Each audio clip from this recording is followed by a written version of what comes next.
Good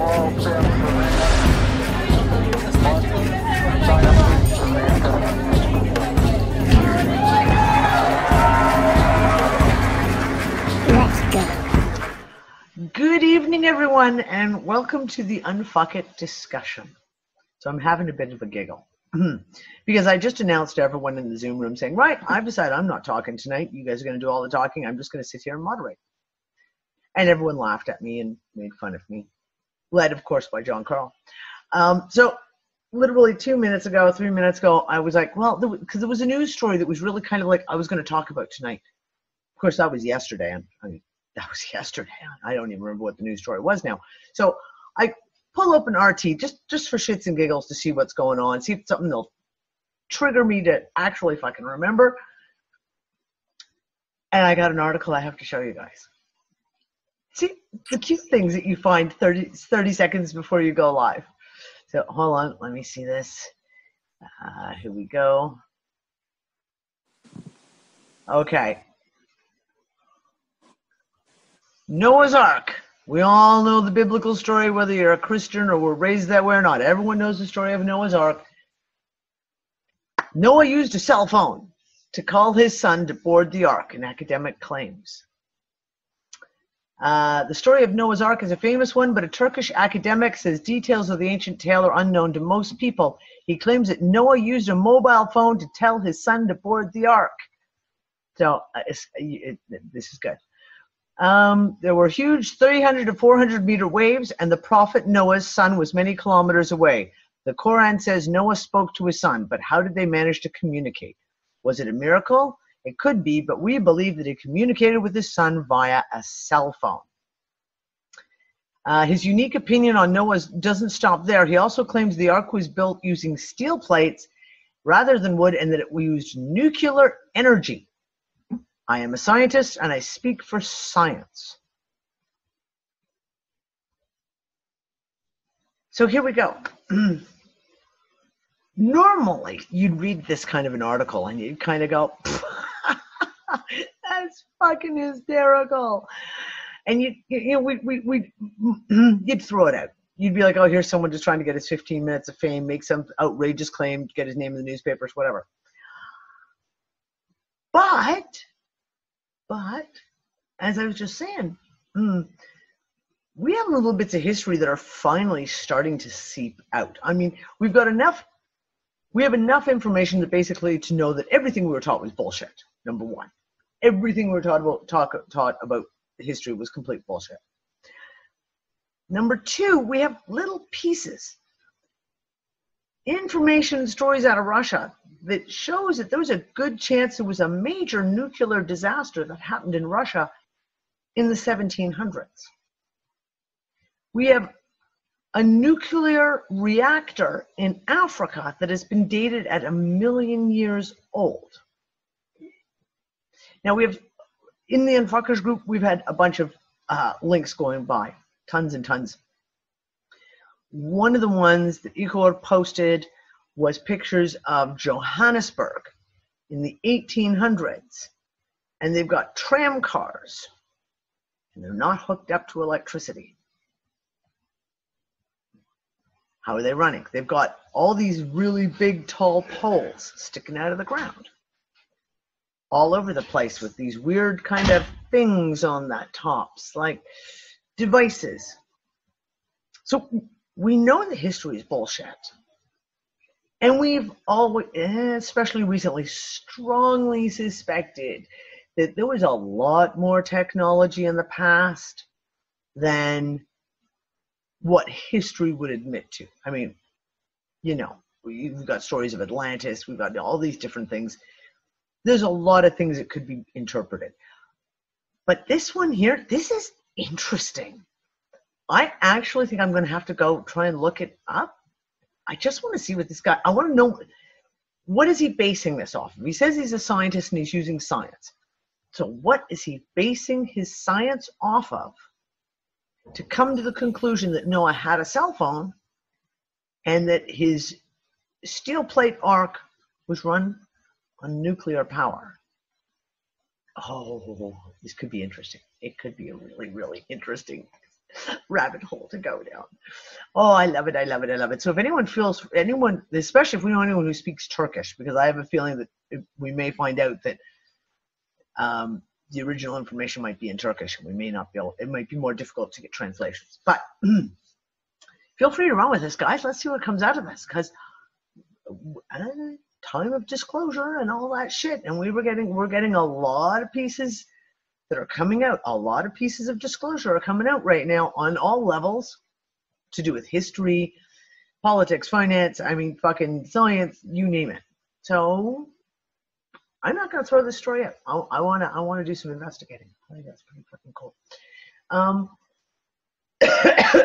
One of the other stories I wanted to talk about today was, of course, the shit that's going on in California right now. Like, what the actual fuck? So we're like fucking wildfires that are like crazy, and now they have massive mudslides. And I mean torrential, like we're talking devastating mudslides. And I think the first thing when I got up this morning, there were 12 people already dead in the mudslides. At the same time, or right around the same time, that there is a massive 7.9 magnitude earthquake in the Caribbean. I don't know, folks. Like, I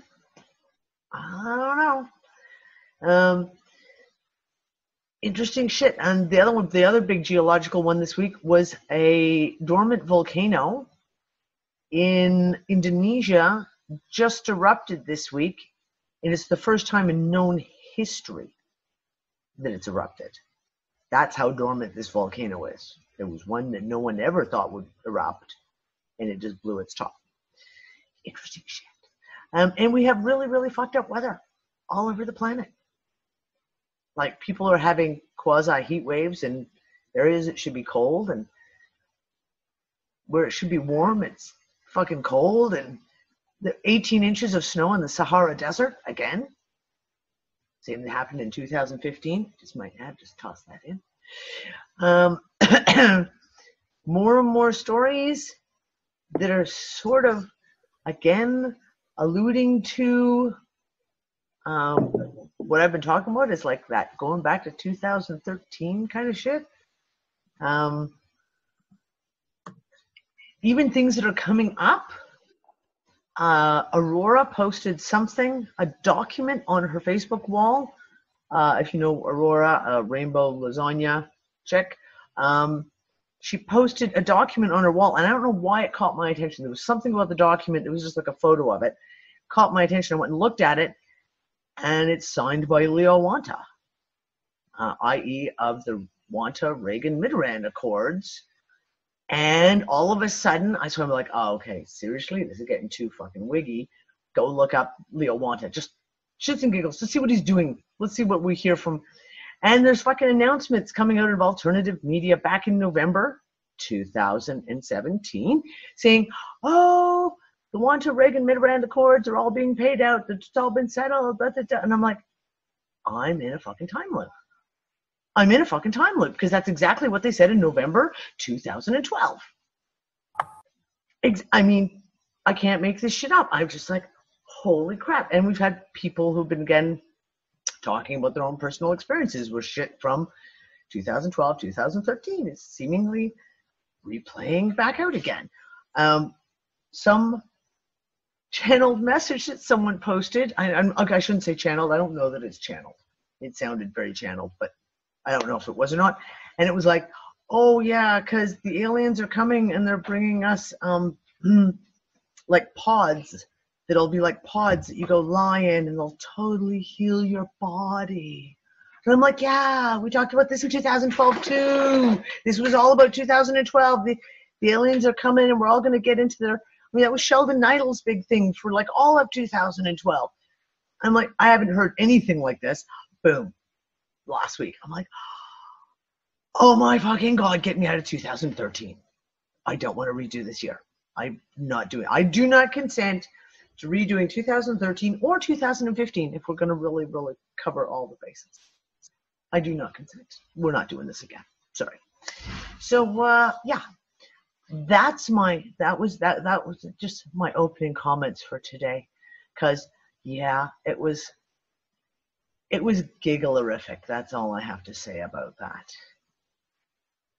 So -6 Celsius in Moscow, which is very warm. You're hysterical. You're a fucking riot.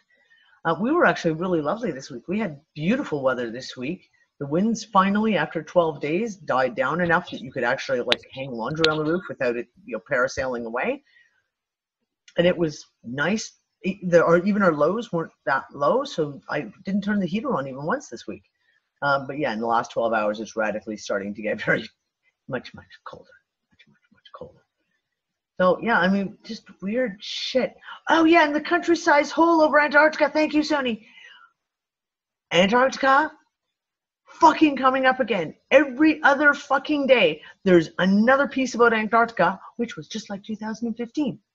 Just want to say, continuous. So there's a country-sized hole apparently appeared in the middle of Antarctica where the ice has just disappeared. Just disappeared. It's the size of a country. I don't know how big it is, but Antarctica. I mean, Cliff High was talking about Antarctica, and we've got people tying down, of course, all that, like I did back with the whole $21 trillion missing from the Pentagon and the urban housing development. Are they building a city in Antarctica? Are they building a city in Antarctica? Because seriously, I don't know. Like, it's just crazy. Crazy.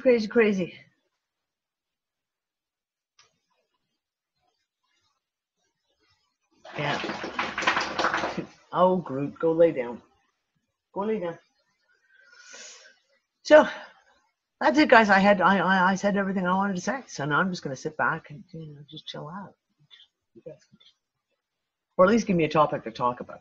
I mean, I'll talk, but I really don't have the brain capacity to fucking talk about much right now. I spent all day working on computer shit. And my brain fried out at about 4 o'clock this afternoon. It was quite painful. I had to go clean the house instead.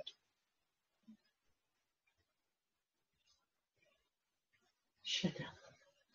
My smart ass teenage daughter telling me we should just talk about pie instead. Chase, we're getting heavy fucking chemtrails here every day, and we haven't had hardly any, and it's been every day for about pretty much since the beginning of the new year. I mean, just like there's a continuous veil over the sky, and it's just the sky's not blue, it's not it's not white, but it's not blue either. It's just kind of like there's like a chiffon layer all over the sky. Yeah, and everyone here has been sick. Everyone here has been but getting sick started before the chemtrails did, which is one of the reasons why I've been like, okay, I don't think it's the chemtrails, because we had very few chemtrails in November in early December. Like, you'd get the odd one, obviously. You'd have your oddball days. But the heavy spraying didn't start until literally the last, very, very end, the last couple of days of December and into January. So I don't know. I don't fucking know.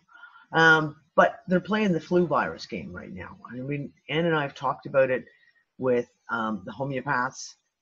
Globally, seeming to find that the best response they've been having is to use the salts that were made from the flu vaccine as a homeopathic remedy. That's been pretty much the only thing that has been working. And now, you have this Australian flu, which is it's a swine flu. Like, it's a H3N2 or it's an H2N3. I can't remember which one it is. Regardless, it's the same created flu virus, lab made, based on the H1N1 that Rumsfeld owns the patent for.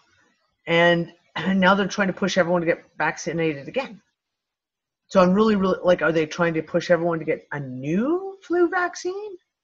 So like they've already admitted that the first flu vaccine they gave out earlier this, like what, 2 months ago, doesn't fucking work, which is the third, was this the second or third year in a row that they've had to admit the flu vaccine doesn't work.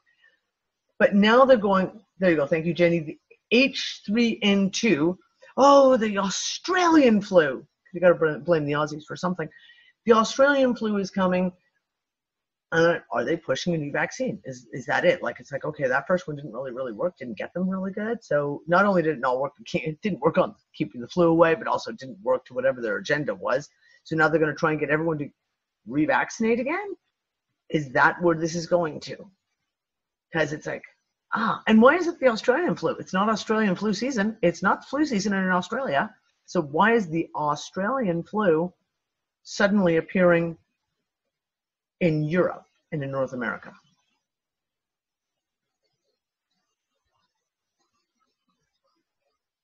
I have no words. I have no words. It's fucking insane.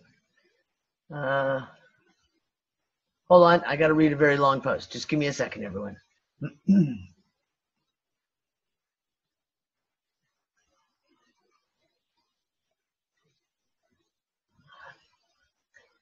Nancy, fucking brilliant, and yes, I agree. Okay, so I'm going to read this out. I've only read half of it so far, but she's right on the money so far. I'm having trouble differentiating between real dangers and implied dangers. Let me explain. I was watching another content creator on YouTube, and he stated he was afraid to eat anything, and all his water... Hey, guys, stop posting for a second, please. Stop posting for a second. You're making this chat scroll, and then I can't read.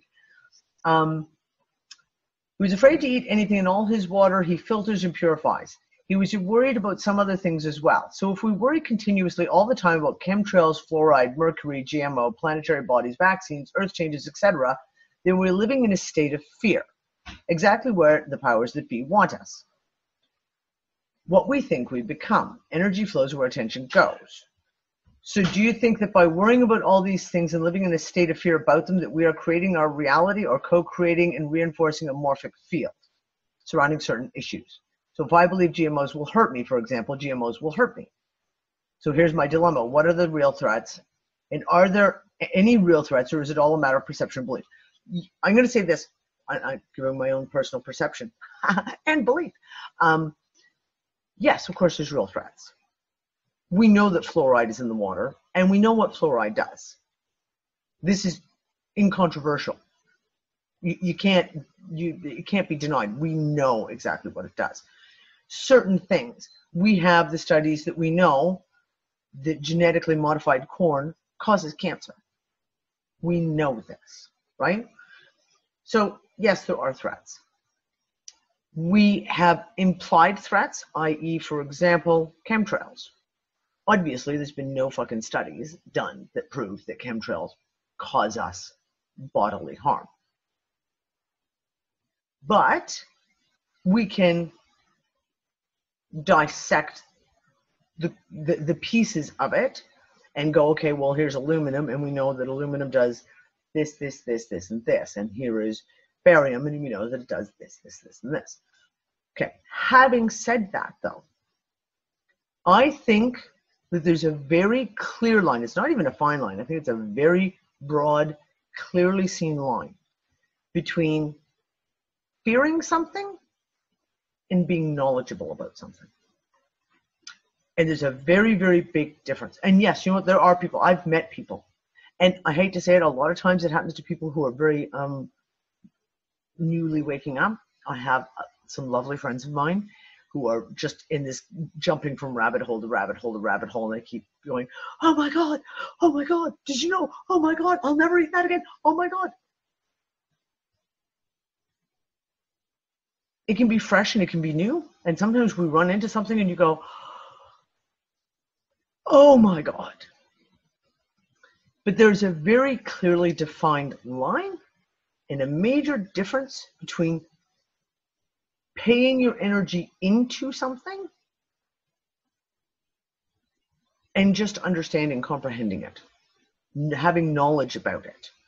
I can have knowledge about fucking shitloads of stuff. That doesn't mean I fear it.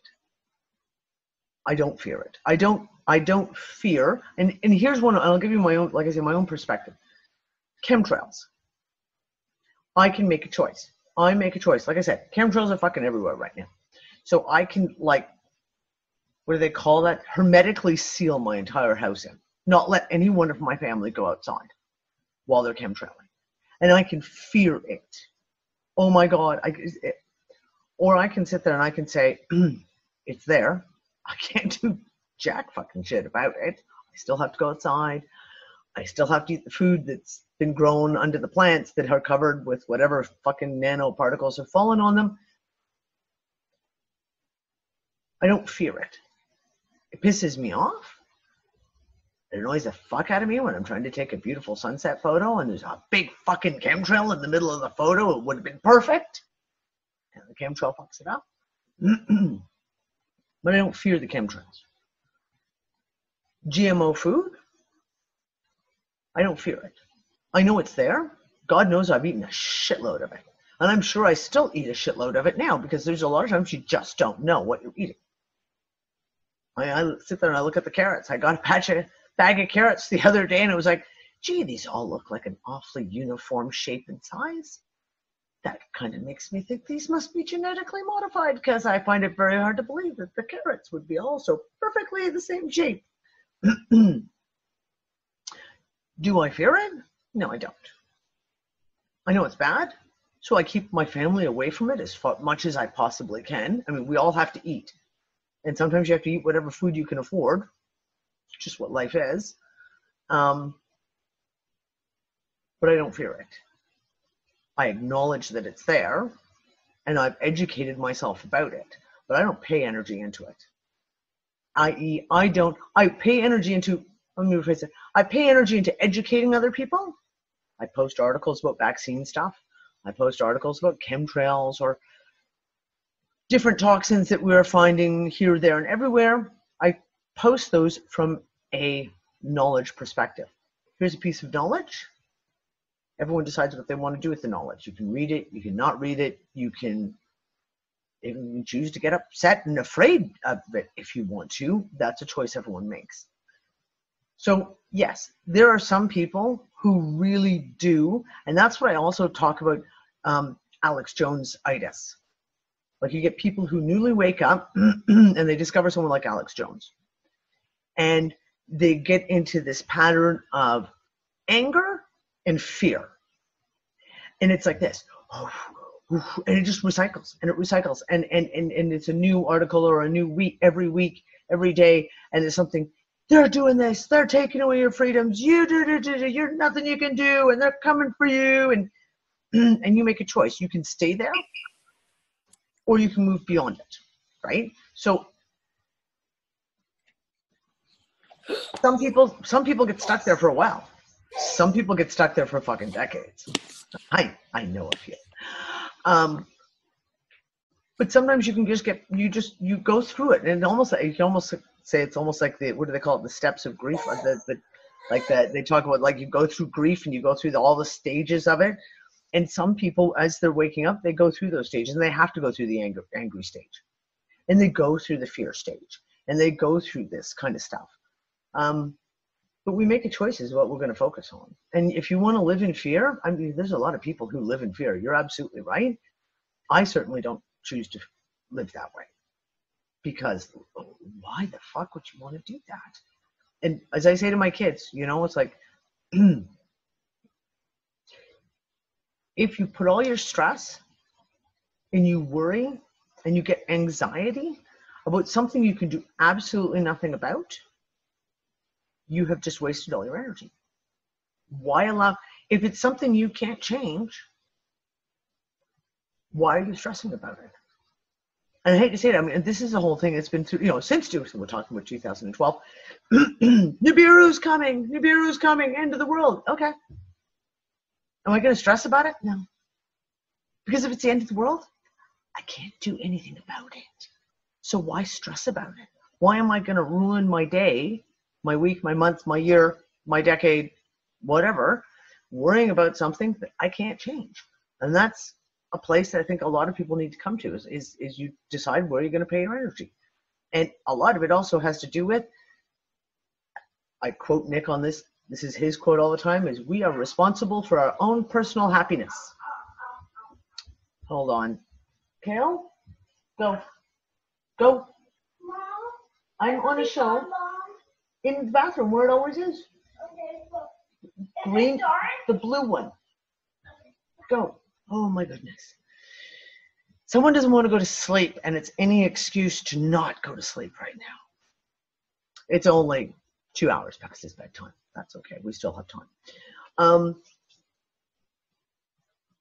We are responsible for our own happiness. Every person is responsible for their own happiness. And it comes down to the same thing. Everyone's responsible for their own fear too. And they're responsible for their own anger and what you do with it and how long you're going to sit there. So I think there's a very, very big difference between gaining knowledge on a subject, being aware. You may even be like gain ridiculous amounts of knowledge on it, dig right through to the very, very bottom of the fucking rabbit hole on it, and being afraid of it and living in fear of it. And I think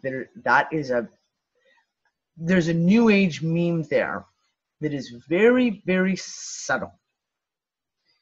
And it's been wielded like a weapon very, very subtly. And it's exactly that. Oh, don't acknowledge the negative. Don't pay attention to the negative. Because if you're paying attention, that's what you're energizing, that's what you're doing. If you don't know what's going on around you, then you're just blithely going to walk off the edge of the cliff. We make choices based on rational information, and we make the best choices we can with the information we have and the abilities that we have in that moment. But that doesn't mean that you just blindly close yourself off and not make educated choices. So I really, really disagree with that. And I think that meme of, you got to only focus on the bright and the beautiful, and you can't acknowledge the negativity that's going on in the world, etc. I think that is a very, very clever one because it disinvolves people. It disconnects people. And it's just like, oh no, I'm just going to sit here in my airy fairy rainbow world. And I'm not going to take any actions right now. I'm just not going to do anything. I'm just going to sit here because it's all as it's supposed to be, etc., etc. And then people don't do anything. And they take no responsibility for themselves, and they take no responsibility for the choices that they make, and they take no responsibility for even helping the people around them, if it comes down to that. So that was a very, very long ramble. Did I actually answer the question? Did I answer the question? I don't know.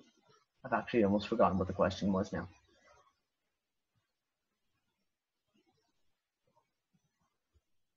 But it's funny because that was the rant that I was going to have. Or at least we just touched on the rant that I was going to have when I posted the thing in the Unfuckers group yesterday saying, it could be because I'm going to fucking rant. I got something to say and blah, blah, blah. And then I kind of had a really shit day today. And no, I'm not going to rant. I'm just going to sit back. I don't want to get into a rant mode. But I am going to rant a little bit. Now, see, there you go, Earl. You get your wish. I'm going to rant after all. And it was a good one, my dear. It was a good one. But I have to totally agree with it. It's like your son just came out. Like, Mom, he's supposed to be in bed. Yeah, it probably makes you a little mad that he's not in bed like he's supposed to. But he's sort of like, what can you do? Yeah. I rant about that every night, and it doesn't change anything, so I'm not going to pay energy to it, right? But it's like me. When I woke up to the Mandela stuff, for about 3 days, I'm like, okay, all this changed. What do I do with it? What do I just go with it? Do I be in fear of it?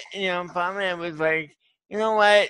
I'm just go with it because really, there's nothing I can fucking do about it. I can't do anything about it. Change. It's like, But does it interest me, these changes? Yeah. Do I worry about it? No.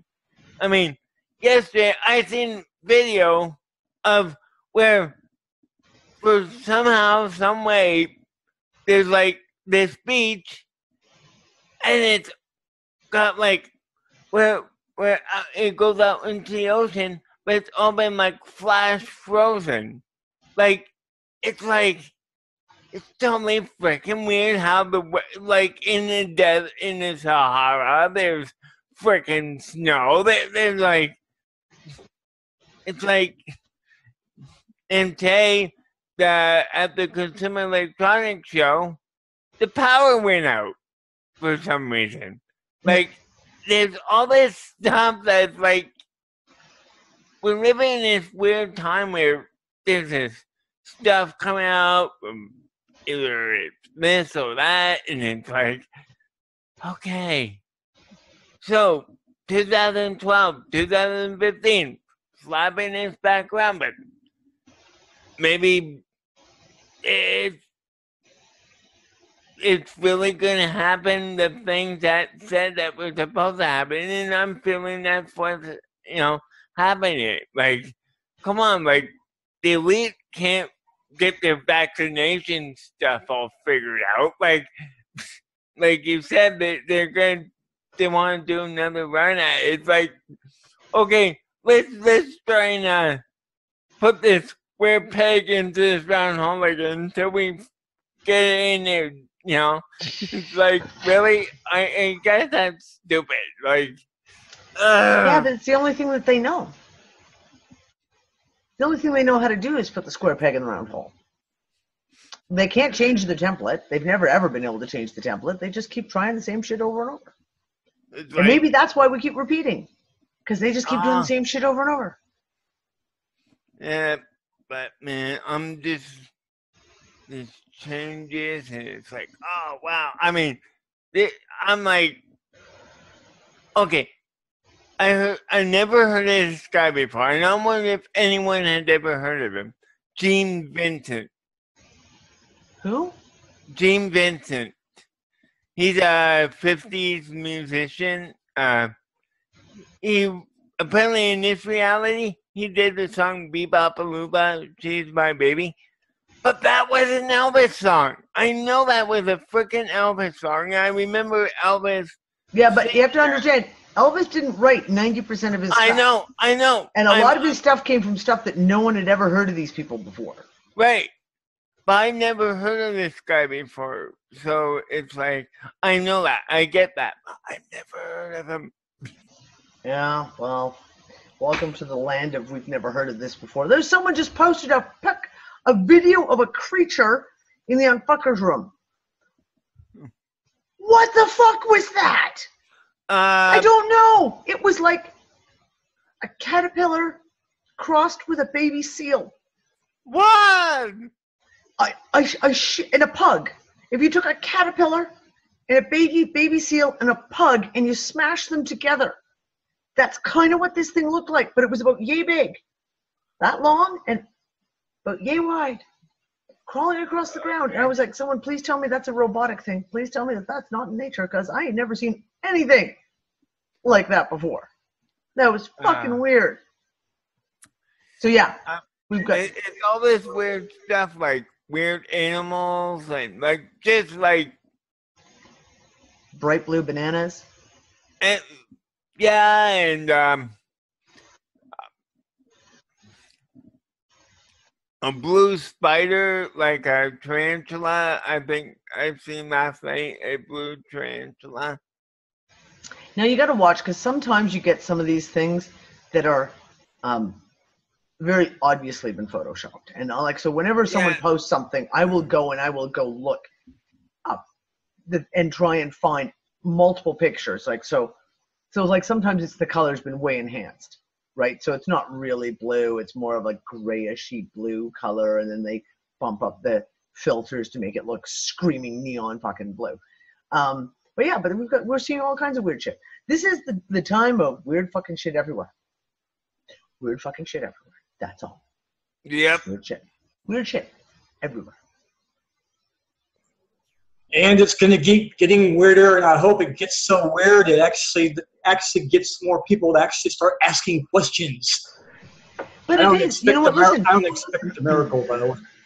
You know what? Listen. People are actually asking questions. I am watching, and I keep saying this, and I've been saying this for about 2 years now, but it is an exponential climb. If we're watching, people are waking up, and they're waking up fast and furious. And they may only, like I say, it may just be a small piece that they wake up to. And then maybe they've got a journey ahead of them to start putting other pieces in place. It's not like they're just going boom and everything. But we're seeing right now, I'm seeing more people question. More people start going, ooh, wait a second. Whoa, okay, just wait a second. And we go back to this whole thing, like I said, on one of the shows I recorded in the last 2 weeks. I don't remember which one. When we talk about that 2012-13 and the idea of the loop, we were nowhere near then where we are now. And I mean, like in our personal comprehension, I'm pretty sure that every single person in this room can say that you were nowhere near where you are now and how you view everything. And I don't just mean politics and finance and history and science. I'm talking things like right down to the bare bones of reality itself. We were nowhere near. It was physically, for me, a different time. Like 2012, 11, 2012, 13 were physically, mentally a different time for me. Like, that's how it feels. And now, like, I was talking to someone the other, yesterday or the day before, and I was saying, isn't it weird how fast we've come to 2018? Because to me, I just felt like I've been Rick Van Winkleized from 2012 to 2018. Like, I know it's happened. Like, I know I've been. You can't explain the jumps? Years. Like, how did we fucking get here? Right. Yeah. Oh, yeah. And so it's craziness. Like,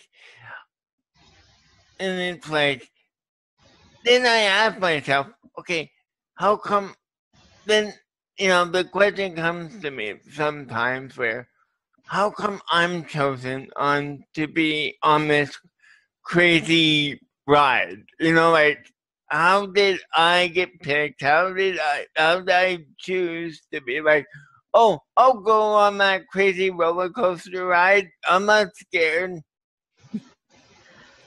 Yeah, I still want to see the fine print on my contract because I'm pretty sure there's nowhere on my contract that I think sign up that I would agree to do this with 5 kids. There's no fucking way.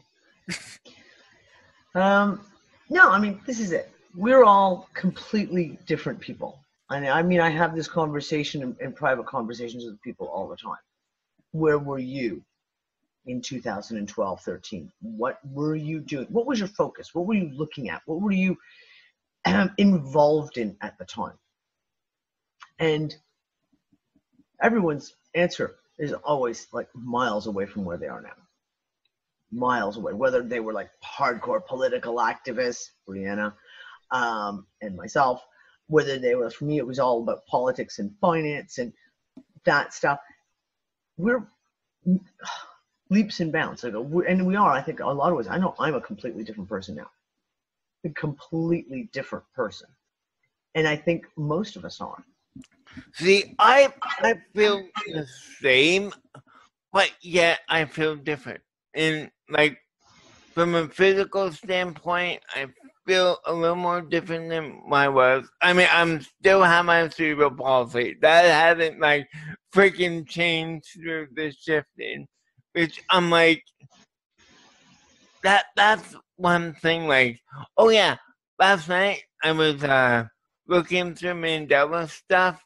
And apparently now we have a new gland in the middle of our chest where we're in between the lungs, and it's thymus. Well, Thymus. Which I've never heard of before, never seen before, because I remember the two lungs being close together. Oh, now the lungs have 3 parts to it. Yeah, no, I know that one. Yeah, my eldest son had collapsed lungs, and he was like explaining his surgery to me, and like, there's the 3 parts, and I'm like, there's no 3 parts to the lungs, there's only 2. He's like, no, there's like 3 parts. He pulled out medical pictures, and he's like, okay. 3 parts? Okay. Yeah. There's 3 sections in each. I just know that there's the upper part of the lung and the lower. That's all I know. No, there's 3 parts. Mm. But whether that's a new I don't know, is that just a new definition, or is it an actual something new? I don't know. Jenny, what would you just say? 3 on the right, 2 on the left. What? Okay, Jenny. Sorry, you're going to have to come out and explain that. We need our resident nurse to come out and explain that, please. You've got the heart on the left, so you've only got the upper and the lower lobes. But you've got the 3 lobes on the right side. You've got the little apex at the top that does diddly squat. But you've got 3 on the right and 2 on the left. In 25 years of nursing, it's always been that way for me. We put chest drains and all sorts of crap in. Wow. Yeah. Oh, that's really bizarre. Because we go into the whole thing of like, you have the Mandela effect, the fact of like, where is your heart? Right? Like, where's your heart? Your heart was always, my heart was always. It's center, but it's tilted. The top is tilted to the left. I know, but this is the thing. That's not my reality, though. Where was it in your reality? It was here. Like, it was like, basically, if you take my zipper is the central point, your heart, if it's my fist is my heart, sat with a smidge of it on the cross line, but it was firmly, okay, wrong side, on the left. Right. We're doing the mirror thing here, so it's like, yes, on the left for me, left. It's tilted to the left, but like if you're doing CPR, you need to be, the base is the ventricles, and that bit is in the middle. So you still go virtually in the middle when you're doing CPR. I know, but I'm talking like when I learned anatomy, and that's the whole thing. And I actually saw somebody who did a brilliant rundown, and they showed old movies. And you shoot the bad guy, and you shot them here. And it was the heart shot, and they dropped dead instantly. And now they're shooting people here in movies, and they're like, oh, it's like, wait, no, that what would be in my reality a direct heart shot. And I mean, to the point of we actually watched, what did we watch just recently? We watched one of the old movies. It was like from the 80s, and they're shooting at like, you have the man outline on the shooting range, and they've got the head and they've got the heart, and the heart is on the fucking left. It's not in the center. And I was like, see, I know. It's one of those in my reality, pieces. That's the way it is. I know, sweetie. It's one of those fucked up things. It's like, I have never seen that. The little V on the sternum. I've never seen that, and we'd take chest X-rays till they come out of our ears, and I've never seen that V. And now you've seen it? No, I'm not. What? Okay, which V are you talking about? You're talking about the little pointy bone at the bottom of the sternum. Yeah. In one of the things that you did, you talked about there's a little extra bit on the bottom now. Yeah. But I haven't seen that.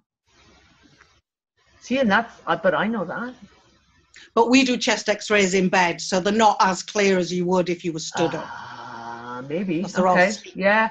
See, I mean, this is when we get into the medical, the physiological changes that we've seen. That's the part that there's a lot of people still go back to the thing when you talk about Mandela Effect, and of course we're using a catch-all term. It's kind of like saying autism, right? The Mandela Effect. And they keep asking the question, well, what if it's, they, quintessential they, right? They're trying to see how much they can fuck with people, so therefore they alter all the Google parameters and do this to plant these little pieces in to see how many people will notice, da, da, da, da. And I'm like, okay, if you're talking things like, life is like a box of chocolates, or it was, or Sex in the City, or Sex and the City, or C-3PO's gold or silver leg, whatever. Yeah, okay, maybe. But when we talk about the physiological shit, the physical changes, like the shape of the fucking rib cage now, and those fucking ribs, at the floating ribs, at the back, what the fuck is that shit? What the fuck is that shit? And these are things that floating ribs. Yeah, but not that shape. This is what I'm saying. Like in my reality, because right, I studied as a medic. I went through all the biology classes and all the rest of it. And even the entire shape of the rib cage is completely, the angles are all fucking wrong. They're all different. The shape of the pelvis, the human pelvis, when I did that, the show, we did Transpicuous Views with Dr. Taryn. So what was that? That was like May, maybe April. Yeah, but there was lots of pictures in that, but there weren't actually x-rays, were they? No, but this is, you can't, because you got to be able to find the residual. And finding the residual is really fucking hard. So this is the problem. And we go, like for me, again, because my whole thing was childbirth. That was my area for 15 years. It's all I did was stuff dealing with childbirth and breastfeeding and stuff. And he pulled up a picture of a woman's, like it was the entire back, but it was the pelvic girdle. And I looked at that and went, what the fuck? And he was like, what? And I'm like the pelvic, the entire pelvic proportions, the way the bones, the iliac crest, I'm like, it's complete, what the hell? And it floors me. And like, it floors me because it's like, and we go into the whole thing. Do you remember? You don't remember? Oh, you don't remember? No, I mean, there's too many people who are medical people who specifically remember these things and say, there's no fucking way. And doctors and nurses who sit there and go, where the hell? Like the universal blood type. And when... I remember it the same way you do, the universal blood type. And that was, it's still one of the ones that floors a lot of people, because how can that fucking change? Like how? Yeah, well, maybe it's timelines. Maybe they're just merging and. Well, that's it. And this is what that's why I keep kind of saying, like, I think there's almost like Mandela Effect stuff. But then I think there's what the fuck effect. And I honestly, that's the problem. We keep using the word Mandela Effect. And I do think there's several things happening. And the timeline merging stuff, the bigger... things are changing. You can't... I mean, my body feels like it's changed. Yeah. But it's more subtle. So, I mean, there's changes going on all over the place. And this is just it. And that's what I mean, see, even things about, like, the short ribs. Because I never had a problem. I never, ever had this issue with my short ribs until literally it was like 2015. And I can go back and actually pinpoint the fact of, like, you get into bed and be like, cuddled up with Nick, and I'll be like, oh, move your arm, you're on my short ribs, it hurts. I never fucking said that before. Ever in my entire life have I ever said, Nick, in 20 years, move your arm, you're crushing my short ribs. And yet now I say it all the time. If your arm is just that little, if the weight of his arm is just that little bit too low, you can feel like the short ribs are getting, because they're floating, they're getting pressed in. It's like, oh, no, you just got to move that. And I have to wonder about things like when we go through waves of physical symptoms, like shoulders, where everyone's fucking shoulders hurt. And they've got no reason. It's not like you're a baseball player and you've been fucking pitching 9 innings and, oh, gee, my rotator cuff is blown. I have no excuse for the fact that both my rotator cuffs are blown right now. When you have a wave of people with hip problems, And that was a really, really big one. And again, because we're talking about what I saw with a physiological change to the shape and the formation of the iliac crest in the hips. And I was like, what the hell? And then I sat there and was like, everyone I know is going through hip problems for no reason. To the point of like, you get up and you're like, oh my God. Yeah, I'm having hip problems and shoulder problems. I mean, I used to be able to scratch my back, and I can't even get my shoulders to like even go that far. And it's like, yeah. Of course, I've got too many layers to be able to do any of that on right now. I would suggest people do more stretching. I mean, literally just everything on your body just stretch. So I've been doing for years. I don't even have any real body pains. I used to do a lot of, and especially in 2015, I was really heavily back into doing a lot of working out that relied on a lot of stretching and a lot of power stretching as well. And the 2014 winter and into 2015, I did a lot of that, and I had no problems. And it was kind of like I hadn't really done much of that for a few years, but it only took me like a week, 2 weeks of regularly doing my stretches, and I had my full flexibility back. And I was like, yeah, this is awesome. Now, granted, maybe it's because I'm getting fucking old, but I went through that doing it again last winter. And I was like on the floor every evening, doing my stretches, the whole thing. There were stretches. So I couldn't do push-ups. I can't do push-ups, and I've always been able to do push-ups. I cannot do push-ups right now. I get one push-up, and one of my shoulders will pop out. And I mean literally pop out. And it's like on the floor. So I've had to, and I've gone to like having to do wall push-ups. And even then, I have to be really, really careful because my shoulders are that fucked. It's like, there's no reason for it. Mm-hmm. And this is, I used to do fucking military push-ups all the time. There's no reason for it. Mm. That's what I kind of do too. It's like I don't do a lot of push-ups. I just kind of do it spontaneously. But yeah, I tend to just push up with my fingers. I just push up with my fingers now. Yep. I just refuse. I just told people I refuse to just let myself physically go, even though I put shit in my body that don't belong there. But fuck it. I mean, I just don't want to be one of these out of shape fat asses either. There's somebody with an arch in their back, stuff like that. Well, that's me. I find myself sitting on the computer. Next thing I know, I swear to God, I'm drooling on the computer. My face is still up. It's terrible. I'm the same way. Though I do have back problems as well. Like I went to get my veins checked because it's swelling in my feet. Like, yep. I'm going to see the doctor that see my dad because he had swelling in his legs and feet. So they're doing that, and I'm on the bed that they had there, and all my back was like it. I mean, I had to move my body like several times because it hurt so much. Like I have hip, I have back pain, I have shoulder, and it's like I lie down when I go to bed sometimes and lie down and I'm stretching. It's like, oh man. Like, it was never this bad in 2015 or any other time, but it just feels like now it's like... No, you're just getting old, Earl. You're just like me. You're just getting old. That's all it is. Old fucking age. That's what happens when you turn 42 and everything goes to freaking crap. Hey, I turned 50 this year, so shut up.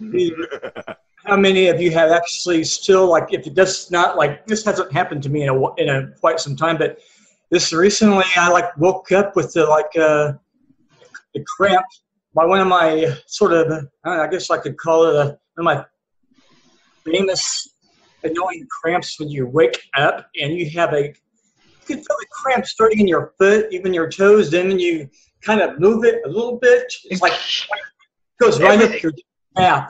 Yep. It hurts like a motherfucker. It's like, and I have to literally shake my leg violently. I have to literally shake it really violently to get rid of it. Yeah. Those are called pregnancy cramps, dude. You may want to go do a test. Hey, Danny. Every Danny. pregnant woman knows those cramps. Trust me, we all been through those. Hey, Danny. I wanted Sweetie to pie. tell you. Can you hear me? Yeah. Okay. And I love your robe, by the way. That is an awesome color. Oh, thank you. I'm working. I'm always working. I'm in the kitchen, so I have a robe on. Anyway, I wanted to let you know that all of my patients were complaining about their hips and their lower back, which means they didn't even know why. They were wondering if it had to do with the medicine. So this was a big scale deal. That's what I'm saying. There's no reason for it. And it's like even things like when my 13-year-old comes up to me and goes, Mom, my back hurts. And she's like lower back, like hips. And Logan was doing it the other night. He had Nick. He was like, Daddy, you got to crack my back for me. Like, seriously, I'm broken. Crack my back. And there's no reason for it.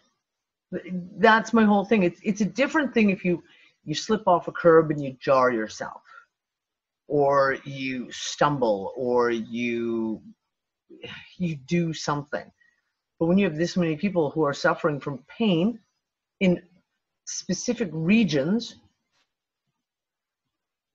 and it's for no reason, then I got to question it.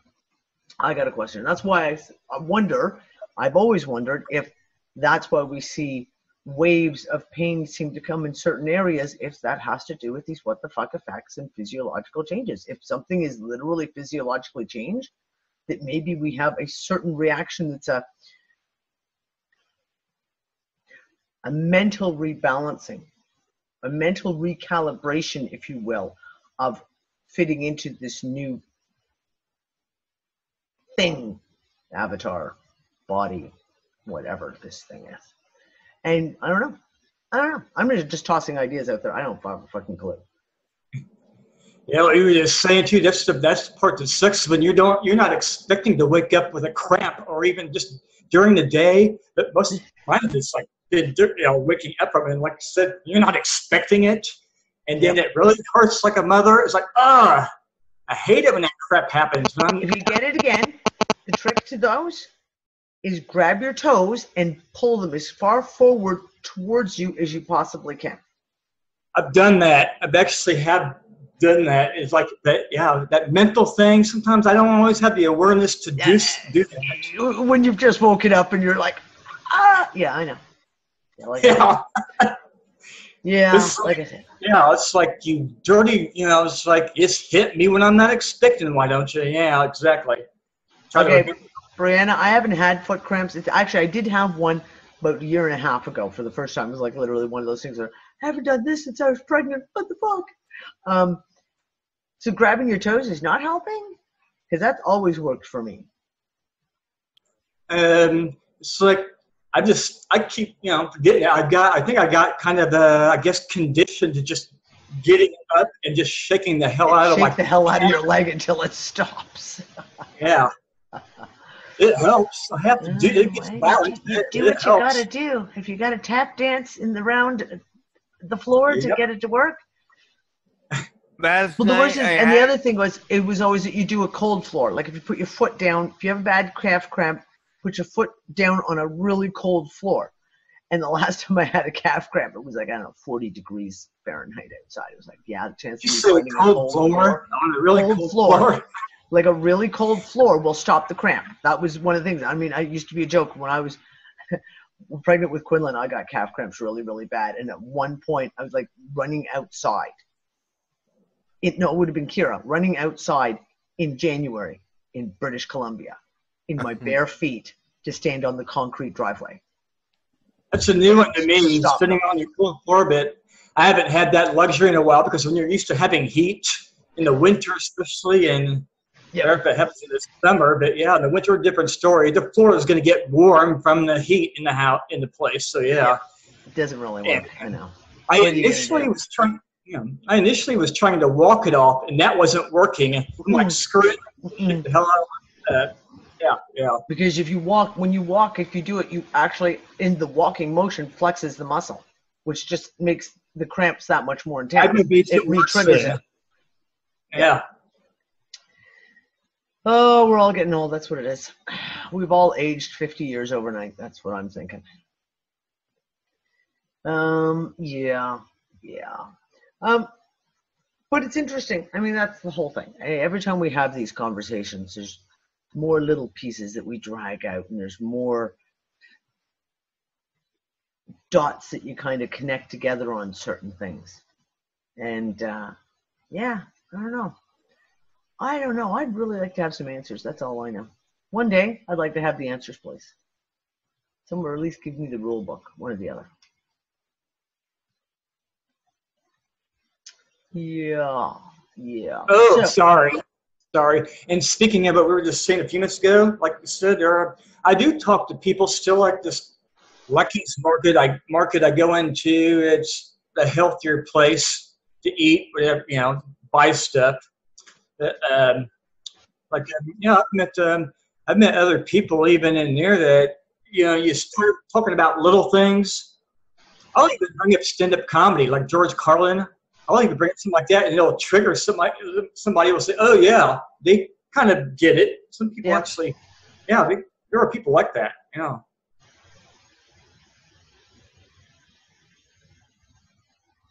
Okay, Brianna's got someone. Okay, who stole Brianna's Kleenex? She wants to know. Who stole Brianna's Kleenex? Because she had it on the laptop 3 seconds ago and apparently it's just vanished. It's the cats. Brianna, search the cats. Guaranteed. Little Bollocks isn't there, but maybe he was involved too. So, yeah. I mean, and you're a riot. Okay, I was telling Marlena before the whole Christmas holiday, I told her, you know what, 2018, I feel it's going to get even more crazier. Then definitely. Off the bat, you start seeing all this weird weather stuff. It's like, yep. I can pretty much guarantee that 2018 is going to be an absolutely crazy year. I think we're going to see shit play out this year that could be absolutely crazy. I think that we're going to hear shit play out this year. Like, to hear shit as in just transparency on stuff. There's going to be more and more information that's going to come forward. And it needs to. Yeah, but I think it's going to be interesting because there's a lot of focus. Exactly. So we talked about the QAnon stuff that we talked about on Sunday night when I had Jordan on. And I honestly think that it's a distraction. And what I mean by that is all the focus is so pointed into one specific place, one specific area, to the exclusion of everything else. And it's like, we're going to talk about the politics, and we're going to talk about these mass arrests, pardon me, and the pedophilia and the drugs, etc., and the fraud, Clinton Foundation, all that fucking shit. But it's all it does is keep all your attention on that. And I just think that's a crock of shit. And I just think that is the distraction. If you get everyone in the awakened community, which it pretty much has done, everyone in the awakened community, all looking over in this one area, combing through files, trying to research, but they're researching in this small place that there's going to be a shitload of stuff play out. And I'm talking about some of this stuff, and we're seeing the hints come out. So we've got basically disclosure stuff that has been coming out bit and bit for the last 6 months especially, but now in the last month and a half, crazy stuff, admitting that there's life out there in the universe, etc., etc. We're seeing disclosure about things like giants. How many articles have we read in the last 6 months about giants? And I mean I'm not talking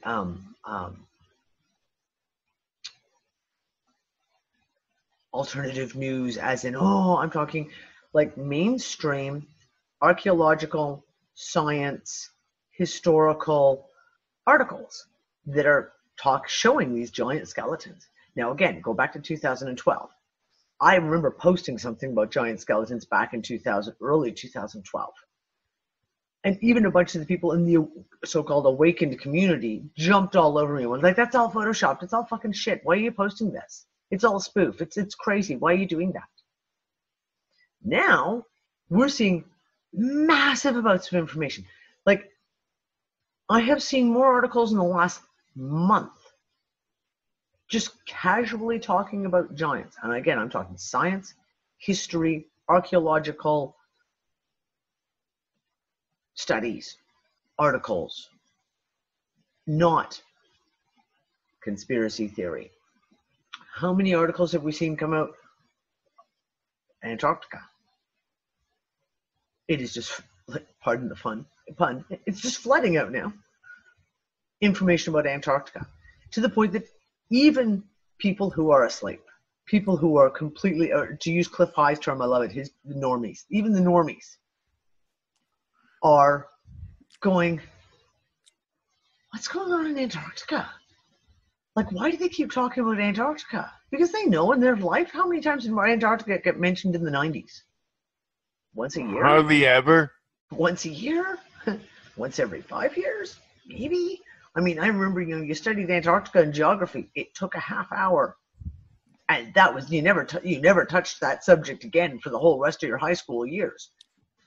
So Antarctica, massive amounts. We're talking things like financial. On all aspects of financial, from the fraud, central banks, and facts. We're talking real hardcore facts. Like, where does money fucking come from? Mainstream talking heads.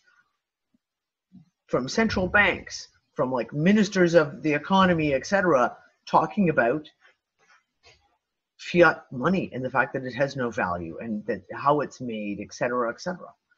We're seeing major amounts of information on the other aspects of it, of the fraud that's going on by all the central banks. We're seeing information, you get into the cryptocurrency stuff, all the stuff that's kind of coming out in here. We're seeing, Forbes, BBC articles. We're not talking alternative media out here. We're talking serious mainstream. I'm also seeing on Netflix, like, there's like a slew of new documentary stuff, like on UFOs, like the one Rotten, and it's like I remember when I was going through my awakening, always hearing there's gonna be this whole bunch of media stuff that comes out, like documentaries and all this stuff that, and I'm seeing all this stuff happening, the new stuff, like pedophilia, all this, and it just feels like it couldn't happen then, but it's going to happen now. That's the way I'm seeing it. Well, but this is the thing. Like, I'm talking about, we're seeing, like I said, more shit about history. So the article we opened up talking about, questioning the Noah's Ark, and what would, to the average person, be so outrageous. Cell phones, Noah's Ark. Come on. Mainstream, RT News, whether people want to admit it or not, is about as mainstream as it gets. We're seeing all of this shit come out. And so going back to the QAnon stuff and all that, I honestly think that it is a major distraction. Because everyone's looking over here. And the real fact of the matter is, and I'm sorry to burst a lot of people's bubbles, mass arrests, well, it's all lovely and nice. And who wouldn't like to see Hillary Clinton dressed in orange? I'd pay money to see that. The very fact of the matter is, what does that change for us? What does that change for us? We all want to see the mass arrests because we've all got a sadistic streak now after this many years down the rabbit hole of like, give those motherfuckers feed them to the fucking sharks, put them on a little island with nothing but one pickaxe for all of them to share, like, and see who survives. Yeah, we all know they're nuts. Yeah. Here's the thing. What does it change for us? Because it leaves it very open-ended. Like you have to look at some of this stuff, and I really, unfortunately, didn't have time before the show on Sunday. But after Sunday, I was looking down through more of the QAnon stuff, and I'm like, there's nothing that tells you what's coming in, or that what's coming in is better. And I'm not trying to, like I say, I'm not trying to be a pessimist here. I'm just saying everyone's so caught up in this one piece of a story, mass arrests, that I don't think they're paying attention. I think that could very well be the agenda, is keep them distracted, keep the people distracted, keep them looking only in this one place. And that way, when other shit starts coming out, like, oh, we're about to see some pretty fucking huge shit play out in the realm of Bitcoin and the central banks. You mark my words, in the next month and a half, we're going to see some crazy fucking admissions come out. Already started yesterday with Jamie Dimon going, oh, I was wrong about Bitcoin. We're going to see some crazy fucking shit be fully admitted to. The question is, who's going to fill the vacuum? And that's the real question. Well, it is a real question. And this is the whole thing is you can say they're going to do these mass arrests, and that's great. Like I said, we all want to see Hillary Clinton in leg shackles. But who takes her place? And it's very, very easy for the big faces, the talking heads and those big faces, the well-known perpetrators, to get taken down. But who's taking their place? Yeah, the kind of Sony, exactly. Hydra. Look at Hydra. You cut one head off, 3 more appear. So I really want, and I will say this too, because Randy Moggins put a post out yesterday, and it was hit the nail on the head when he said about the fact of people are so caught up in this that they fail to see the savior meme that's playing out in this. And it's like all the spin is Trump is our savior. And I'm sorry, I don't care whether you're for Trump, against Trump, etc. When someone continuously keeps pushing that one point, which is the basic point of the QAnon stuff, is it basically Trump is the good guy and he's been put in place to do all this stuff. Sorry. It's just another savior meme. And immediately puts the alarm bells off in my head. So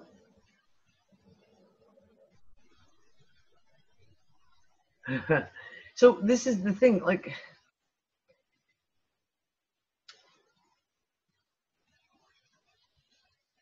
we can't, it kind of goes back to the conversation we just had. We can't do anything about the mass arrests.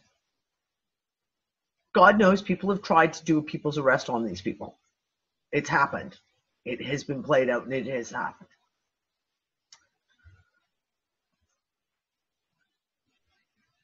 But what are we doing now? Where are we putting our attention now?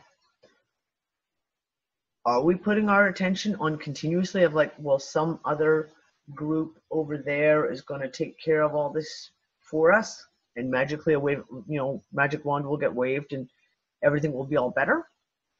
Or are we doing something in the now for ourselves? And that was one of the things I was going to talk about when I was joking about I was going to have a rant, is the whole thing, and I know I sound like a broken record, responsibility. Because I had, in the last 3 days, I had 5 different conversations with 5 different people or groups of people on 5 vastly different topics. And yet, every one of those conversations all came down to, when you worked your way through the whole topic, it all came down to personal responsibility. And down to choosing what you want to believe, down to choosing how you're going to react, choosing how you're going to move forward, choosing where you're going to put your energy. It's all personal responsibility. And there is a huge piece of watching people still not taking responsibility. And they may not even see it. And we had this conversation. And I had this conversation with a friend of mine. And we were talking about the cancer stuff. He had just watched a documentary that was outlining all the basic, complete fraud of like the Cancer Society and all these agencies that are supposed to be, you know, helping, and the fact that it's complete and utter bullshit.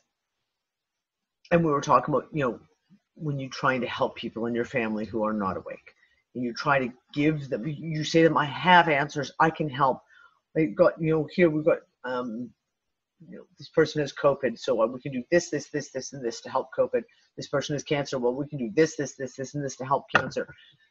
And you can educate them all about all the stuff, and they will still choose to listen to the doctor and do whatever the doctor tells them. And this friend of mine was saying to me, like, why? How is it? Why do they, when you show them the fucking proof, here is the proof, and they still choose? I said, why? Because they don't want to take responsibility for themselves. Because if they do exactly what the doctor says, they absolve themselves of all responsibility. If they die, the doctor's fault. They absolve themselves not just of their own death, but they absolve themselves from the guilt of what their death is going to cause to the people around them. They absolve themselves because I did what the doctor told me. I did and if that person dies, there's no guilt there because they're absolved.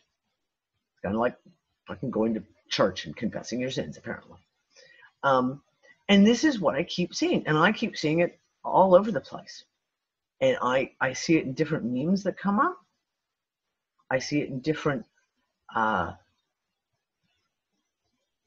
stories, if you will, as they play out. That people don't want to take the responsibility for the now and take responsibility for themselves in the now. It's like that guy who did that swatting call. The guy interviewed him. He's like, "Don't you feel any remorse for what you've done?" And he's like, "No, I don't feel any remorse because I didn't shoot the guy." And the reporter's like, "Yeah, but you were the one that made the call to the police and had the SWAT team go over there and, you know." People absolve themselves of their guilt. I had a conversation with one of my best friends with her brother. And while he's not a banker, he's not a hedge fund guy, he is someone who is a real numbers person. And he always jokes about the fact that he's definitely on the spectrum. And his talent is to be able to see the mistakes in the code, the mistakes in the calculations. He can look at a page and go, that's a mistake there.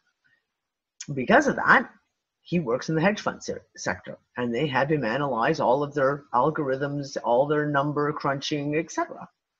And we had this conversation one day, and I was like, and he knows how corrupt it is. He knows it's all bullshit.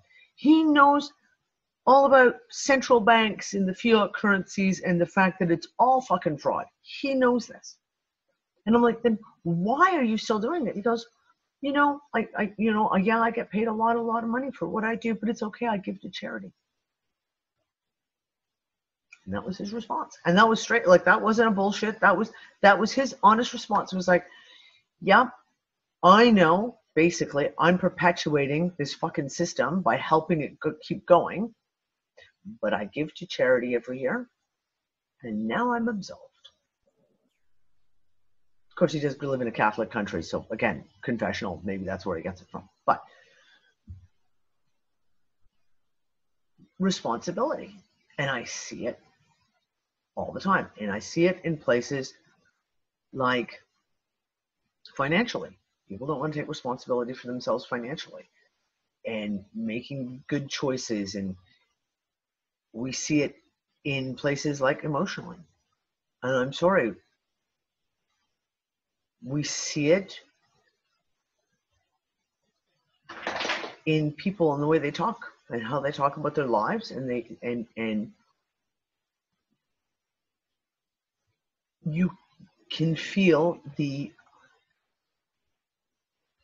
I'm going to call it what it is. They play the victim card, and they play the victim card over and over and over and over and over. And when you do, once, we all do it. We all go through parts where you go like, that was fucking unfair. I just got shat on, seriously.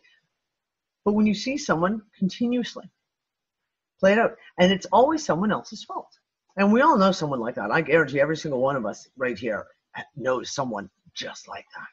It's always everyone else's fault. Never theirs. It's always everyone else's fault. Taking responsibility. And I don't know. It's one of the things, just like I've said, for 2 years, it's been pounding at me. The fact that this is one of the big things that people talk about, whether you talk about, ascension or going home or fucking, I don't know, waking up out of this fucking ridiculous reality.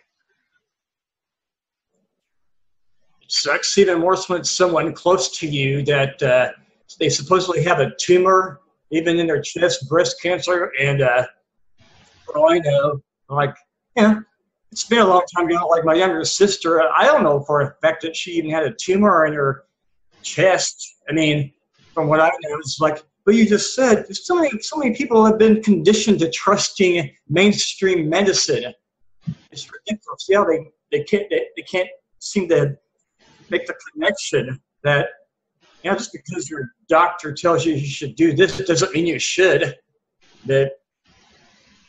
But they absolve themselves from it, because then they don't have to diagnose themselves.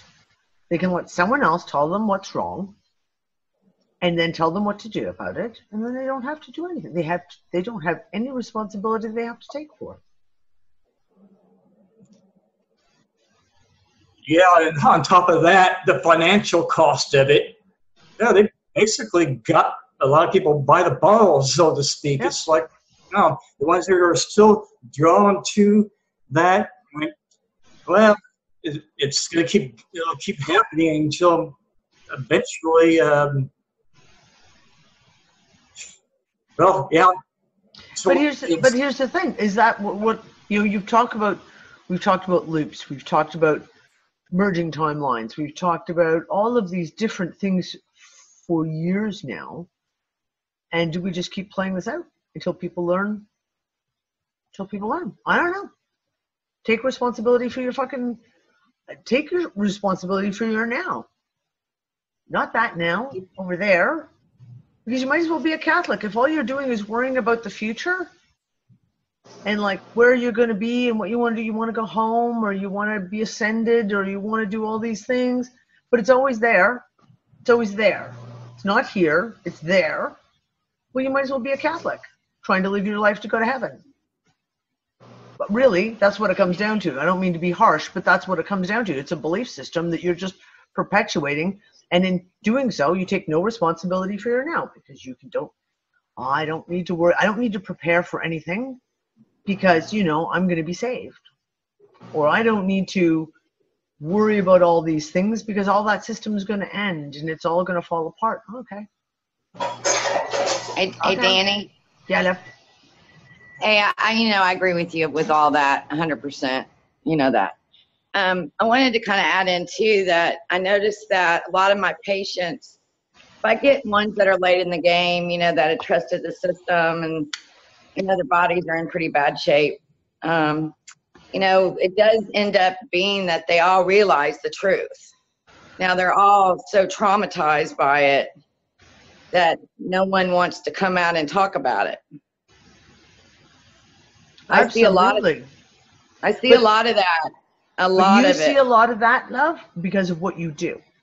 But for everyone that you see that is in that place, there are 1,000 more who don't realize it. Because the reason they're looking for you and looking for work from alternative healing is because they've come to that understanding. they've somehow, like, they've got their head around it and they've realized the bullshit, and they've gone to take steps to change it. But unfortunately, for every one of those, there's 1,000 more who are sitting in hospice care, cranking full of the chemotherapy and all the rest of it, right to the very end. I have a friend,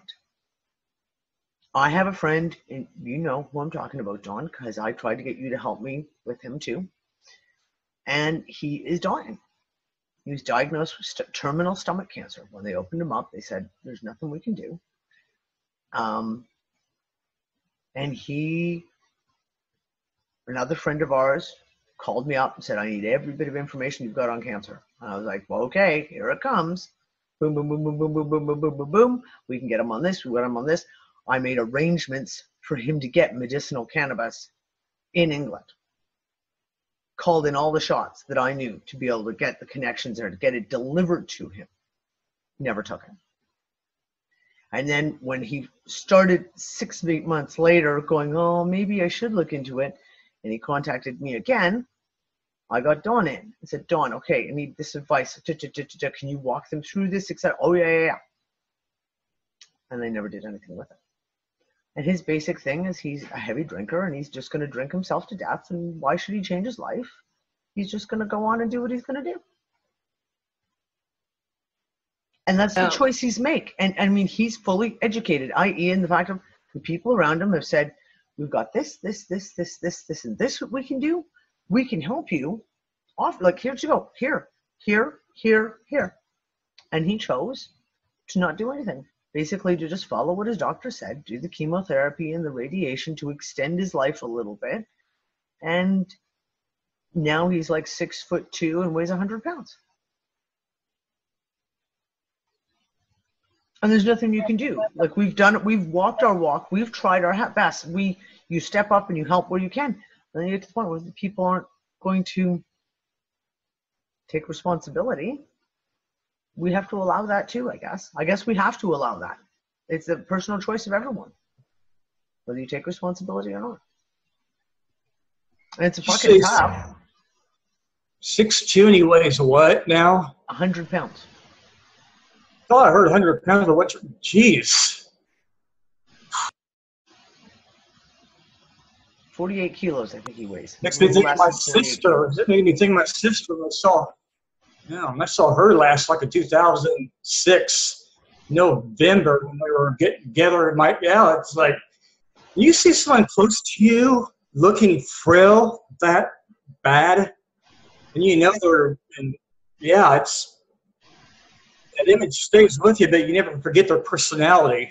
As long as, like, my younger sister, at least she kept her dignity and so forth. Yeah, I miss her a lot. I just hated to see how weak they get.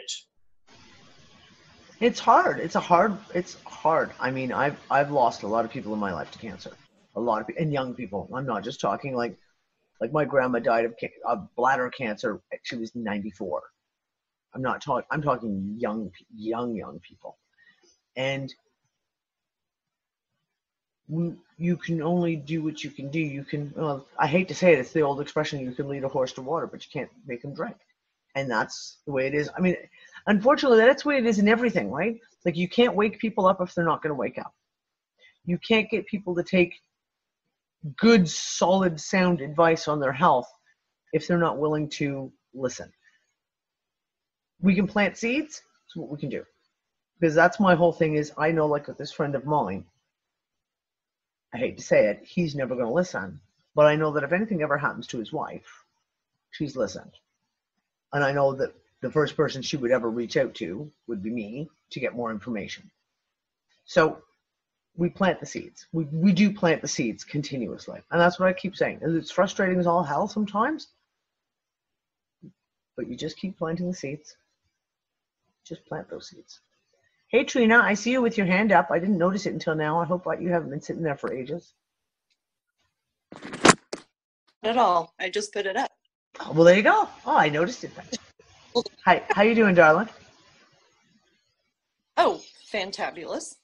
Good. I have a friend that was diagnosed with a brain tumor, cancerous, And she went through the whole chemo. I'm not going to cry. She went through the chemo. She went through going into Oklahoma to have it surgically removed as best they could. She has 3 boys. She's in her 30s. It was devastating. Everybody was so worried, but she was doing all of the things, you know, that the doctors were telling her to do. And she wasn't optimistic at all. Mm-hmm. She just was trying to stay positive, but you could just feel it off of her. She was just like, I'm just going to do what they're telling me to do. Well, so she went and they found this specialist in Oklahoma. She had the surgery. They removed whatever. And she had to go back just recently to have another scan. And she's like, I hate getting scanned. And she is not awake.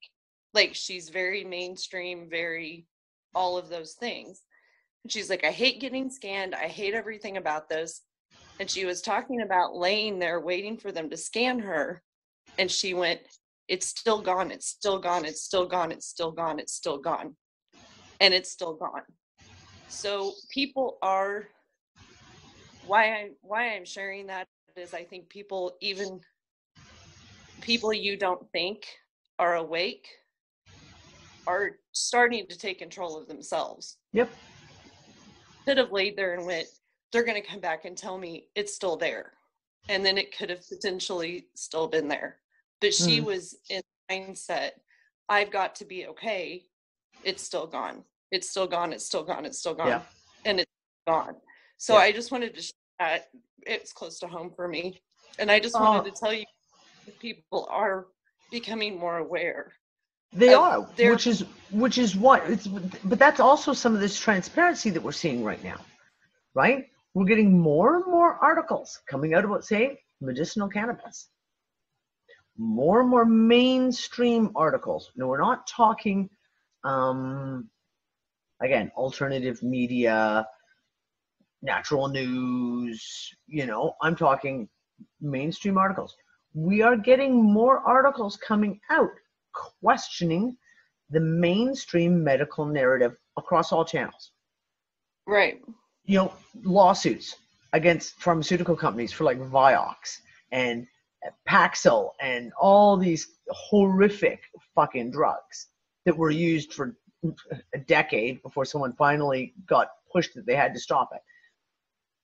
These articles are coming out, and there more and more and more of them are coming out. And I think that we're going to see this year a lot more because the mainstream push is getting too great.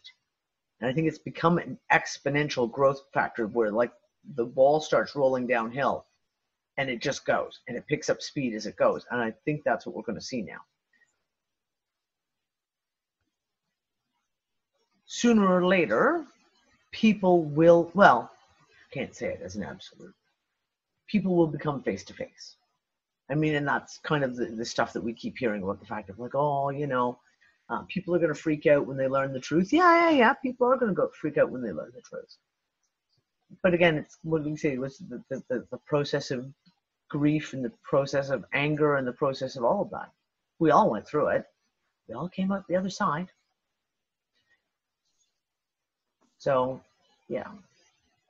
I just wanted to share that positive for anybody that has people that are sick or whatever. I never thought, because she was diagnosed over a year ago, I never would have thought that she would just get to the point of believing in the power of herself, willing it. Yep.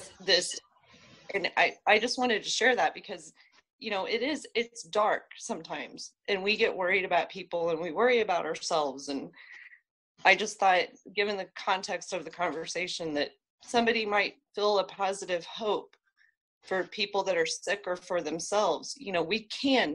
We have so much more control over ourselves than I think a lot of people give us credit for. Do we give ourselves credit for what we're capable of? So I was shocked when she just sat there and was like, it's gone, it's gone, it's still gone, it's still gone, it's still gone. Yep. And then, yay, there's nothing, Yep. So I just wanted to share, it's close to me. I know you guys don't know her, but it's close to me. No, and I get also it. On the vaccine. we just moved to Oregon from Missouri, you know, Yep. and vaccine laws are completely different out here.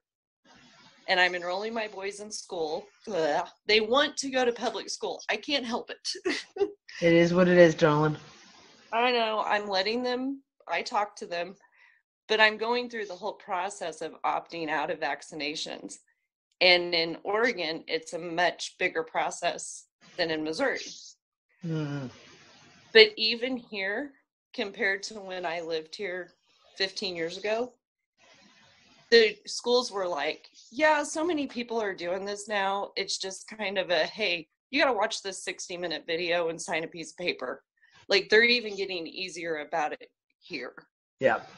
And I was shocked because it's Oregon. So I think we're making, like my husband and I say since we moved out here, every day we're making forward progress. And I think we need to look at society that way instead of looking at society as all the bad that's happening. Are we making forward progress? Are we making changes? I'm gonna cry. I'm so emotional today. It's okay, hon. I've had a hell of a day myself, so I hear ya. Well, my husband's working out of, you know, we moved all the way out here and he's working out of town, and my sob story, you know, and I miss him. I miss my daughter who's still in Missouri, but she's coming the 31st. Yay. But Nice. Are we making forward progress? It may seem so small. I bought a washer and dryer this week. I can do my own laundry. I don't have to take it somewhere else. A used washer and dryer. Yep. But are we making progress? And are we doing that as a society? And with coming out here and Oregon being so different about how they are about homeschooling and vaccinations than they were 15 years ago, I think society is making more progress than we think. Yep. It does that make it might make Yeah. I'm No, sorry. I that is exactly what I've been talking about. There's a lot more people waking up, and society's making progress. And you just said it. When the school says, yeah, there's so many people opting out now, that gives me huge hope, because I'm telling you, 5 years ago, no one.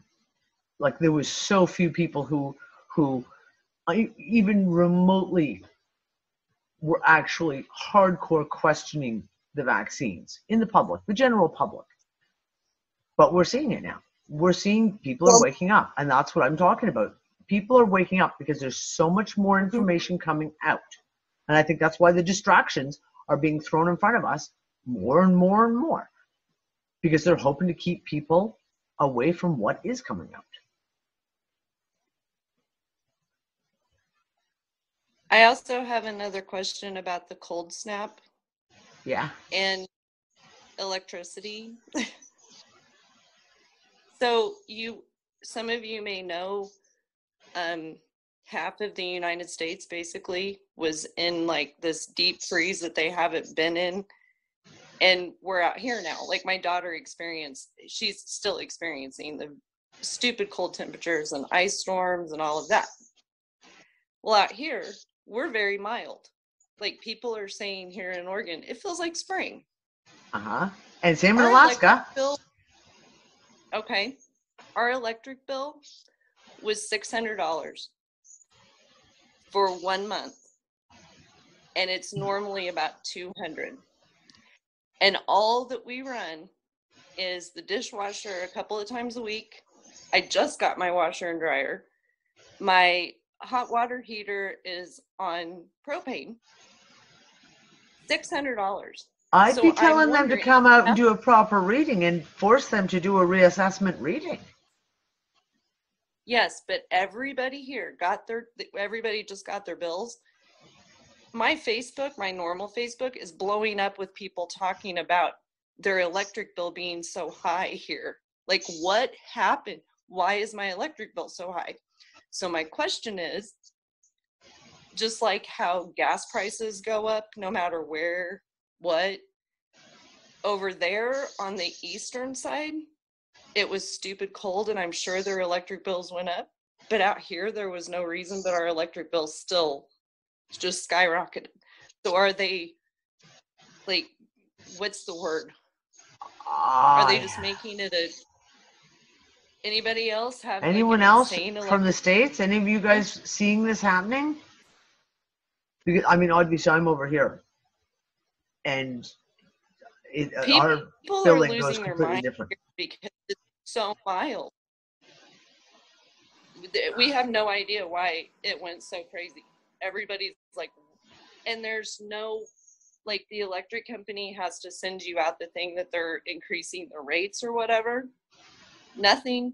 Everybody, people that have lived here in the same house for 30 years are just astounded. Nobody knows why. So I just wanted to throw that out there and ask I don't if know. anybody else. Honestly, if I were you, I'd be saying to all your friends, I think we need to go to the hydro company and put our bills down and say, proof, or we ain't paying. Because I'm sorry, like this is when you talk about the power of the masses. If everyone's already pissed off, then you need to start writing newspapers, write to the newspapers, write to the local, mayor or city council or whatever, and write to the power company and being like, no.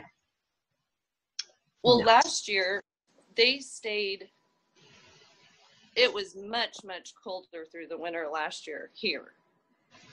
And that's why everybody's like, last year they had epic snow, epic cold temperatures here in Oregon. And their electric bills are still about 3 times higher this last month than they even were back then. And we've been hovering at 35, 36 degrees most of the time. So it's not, and everybody is mad, so I don't know, should I go do a rally and say, hey? Honestly, if it was me, I'd be fucking organizing everyone in my neighborhood and being like, did you get, hell, even walk around the neighborhood, did you get your electricity bill? Was it this fucking high for you too? Okay, do you want to sign a petition? Sign a petition. Fucking go, because that shit. Well, I wondered if it correlated with the abnormally freezing temperatures on the other side of the country, and their electric being higher. Like, I kind of compared it to gas prices. It doesn't really matter where you live. Are they kind of collectively going? It doesn't matter because you're still on a meter. You're still on a meter, so it's still got to go. Even if they tripled the price of your electricity, they have to. I mean, I don't know. I'm not American. In Canada, they have to give you notice if the electricity prices go up. They have to give you fucking notice. They can't just arbitrarily go, bingo, you're paying 3 times as much this week. Yeah, $600, and it's normally $200. The average bill here, and the people that lived here before us ran heaters out to the barn for the chickens and the goats and everything that they had. They ran heaters in sub-zero temperatures for weeks on end. And the highest bill, this house was built in 1900. I don't know how long it's had electricity, but the highest bill since it's been with the electric company before ours was $495. And they were running heaters. Farm, yeah. Mm. I know. Heather makes a good point. Heather makes a good point. She just said, is the government running some secret underground shit and making you pay for it? That's why I brought it up. Like, what is the bigger picture here? Because, like I said, people that have lived here for generations are freaking out about their electric bill for this last month. Nobody can figure it, like, what, and they didn't increase the rates, supposedly, but we have that high a usage. I just wondered if anybody is experiencing that. No, well, I mean, Indigo just said the electric prices have been way high up in the Northeast USA too, but they're blaming it on smart meters. Okay, yeah, you can blame it on smart meters, but you can still demand to have a reading taken. At any point in time, you should be able to demand they send a fucking person out and read your meter. Yeah, I don't know, man. That's insane. That is completely fucking insane. We called the landlord and we were like, are you kidding me? What, did you, and I told my husband, I'm like, I talked to the electric company before we moved in here and found out, the average bill, the highest bill all of those things like you do. And like I said, the highest bill since that electric company, which is the only one that services this area, so we're talking a long time, was $495 running a full farm. Yeah. It's me and my two boys because my husband's working out of town. We're not running anything right now. Yeah.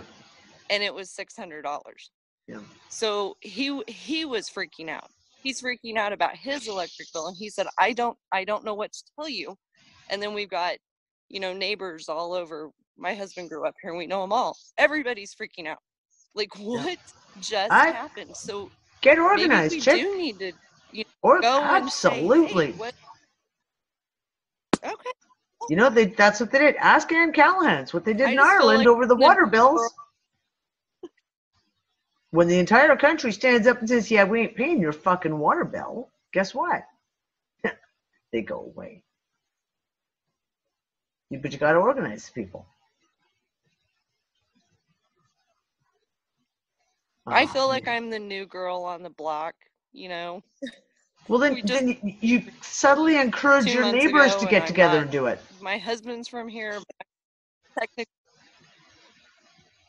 you're cutting out. Yeah. Trina, you keep cutting out. What was that website? Ooh, I don't know. Oh, I'm sorry. Okay, well, I'll mute. I'm done now. So you're all of a sudden, it's like your signal's cutting out. It's like we're getting gaps in your sentences. Yeah, but I mean, okay, so here you think. We've got that's another brilliant example. When I say about things about being in the now and being responsible for our now and the stuff that we're doing right now and moving forward. If everyone sits on their ass and never responds to shit like this, never gets involved in shit like this, how do you change things? And like I said, I hear all the time people saying, oh, protesting doesn't work and signing petitions doesn't work and all that kind of crap. Well, I'm sorry, you're actually wrong. It absolutely can work. And there's multiple examples of how it does work. Like I said, Ann's story about what happened in Ireland with the water bills. The entire fucking everyone gets up and says, yeah, I don't fucking think so. They go away. I've worked on shitloads of projects where we've gone after the government in Canada and we've stopped them from doing all kinds of fucking shit. Because you rally the people together, but you take responsibility for the now and you do something instead of sitting on your ass and just going, oh, over there, in the future, somewhere over there, that's where I'm going to put all my attention. So it's a sore spot with me this week. That's just really a sore spot with me this week. So I'm just kind of being bitchy about it. I apologize. Yeah, but Nancy, okay. She just said, here in Whitby, Ontario, if you petition, they check if you voted in the last municipal election first. Ask them for the law that shows you that they have the right to use your voter reference. No. Don't work that way. Not in Ontario. They can't do that. They don't have the right. There is no fucking laws in place. So anytime they do anything shit like that, it'd be like, really, show me the law that is put, otherwise it's policy. And guess what? Your policies mean jack shit to me. So fuck you. Show me the law.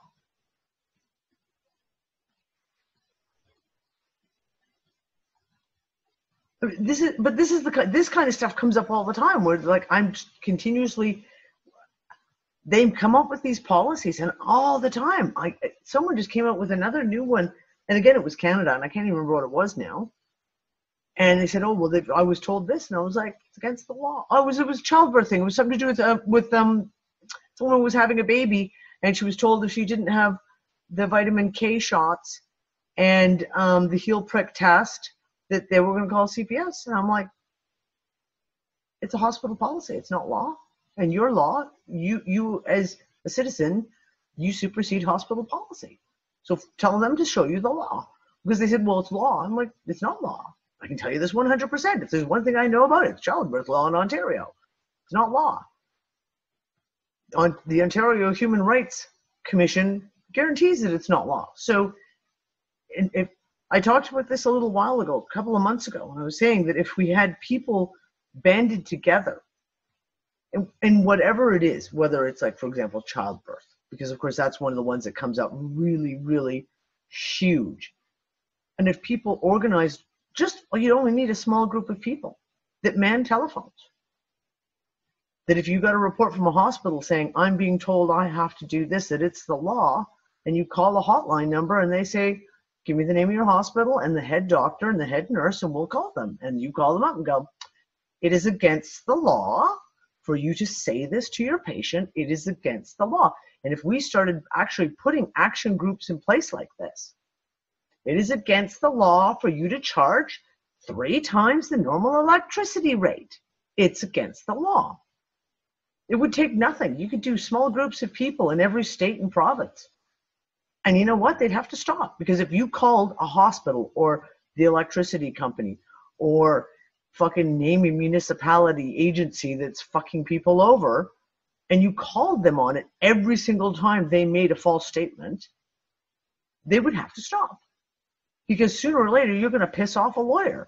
And it's going to be a lawyer's wife who's in labor, who gets told the law says this, and then they find out it's not, and then your ass is fucking toast. So it's one of those little action things. Organize people in groups. Start taking down these fuckers. That's something we can do and pay our energy on that actually works for everyone. Not just, oh, over there, in the future, somewhere. Sorry, I'm being bitchy again. I'm sorry I cut out for a little bit there.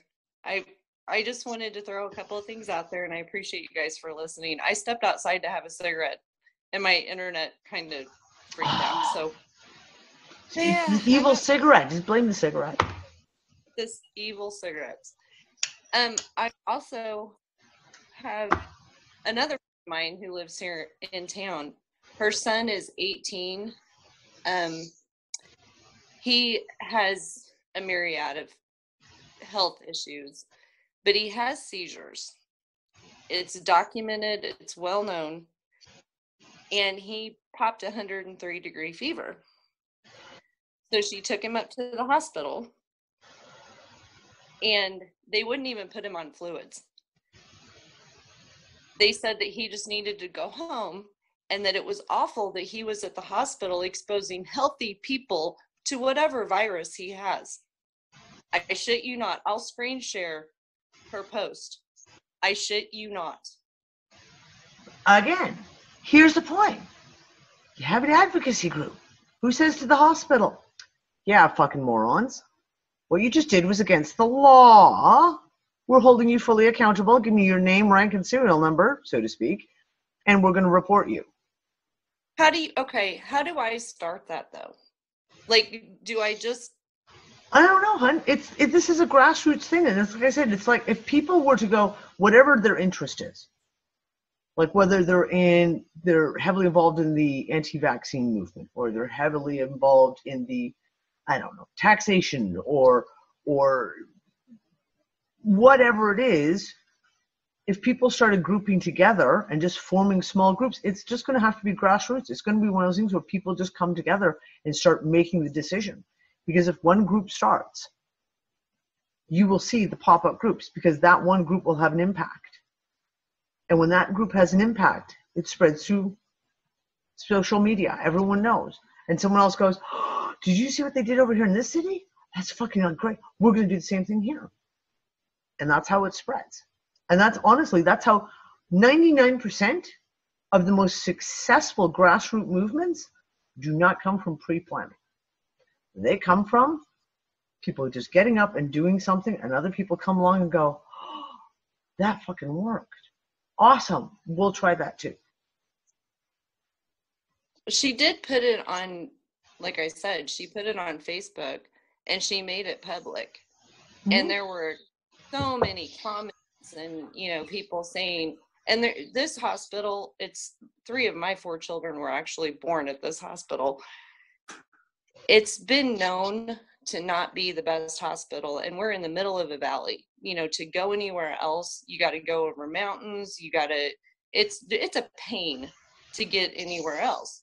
So it's kind of like your only option if you're child's running 103-degree fever and has a history of seizures, you know. Of course, Which have to be taken seriously with a fever of 103. I'm sorry, like seriously needs to be taken. They sent him home, and then she ended up taking him to Boise because she was just like, "There's something wrong with my child," and everybody's, you know, doing what we all do, saying, "Oh, that's so awful," and that hospital's known for this, and da da da. But nobody's doing anything about it. And Has I don't any know one of those people called the hospital to complain? That would be my post. That would be my comment on that post. Right. You're all pissed at this. Has any one of you called the hospital to say, I just was told that you turned aside a boy with a history of seizures with a fever of 103 because he should just go home? That's unacceptable. Yep. We're holding you responsible. How many of you called or emailed? Well, even better. Email's even better sometimes. Well, here's the fun thing. You know what? I'm going to get up. When this is over, I might just actually make that phone call today because I'm just that fired up about it. Because my son, I did post about it. He's got a swollen gland. And it started 2 weeks ago. And we thought maybe it was a clogged salivary gland, whatever. You know, I did all the home stuff that I could do, and it just wasn't getting better, and he was getting sicker and sicker. Well, my family, you know, you need to take him to the walk-in clinic and at least see what's going on. So I did, and the doctor says he has tonsillitis. From an exam, he says he has tonsillitis. He puts him on amoxicillin. Fine, you know, we've all taken amoxicillin, sometimes an antibiotic. Not me, it kills me if I take it, so. Well, you're not allergic. So he's been on it for a week. It's a 2-week dose. And no change, right? He feels good. He feels better, but that gland still has not gone down. And it's $180 to take him to begin with. It was $76 for the generic prescription. And now I'm looking at a week later, he's still swollen. And I need to take him back because nothing, compresses, everything, nothing has helped. That gland is just still huge. He looks like he's got a little tennis ball on the side of his face. Does it hurt to touch? I don't know what that was. Yeah. When he presses on, is it sore? Is Yes. it impeding swallowing? No. But it is sore to touch. I'm sorry, and I should never do this on a live show. I know I should never do this on a live show, but I can't help myself. Glands swell when they're fighting off infections. And if he is feeling better, obviously you never ever stop taking, if you take the antibiotics, you always finish the antibiotics. That's just it's really important that people, if you're going to make the choice to take them, you got to take them exactly as prescribed. They're prescribed that way for a reason.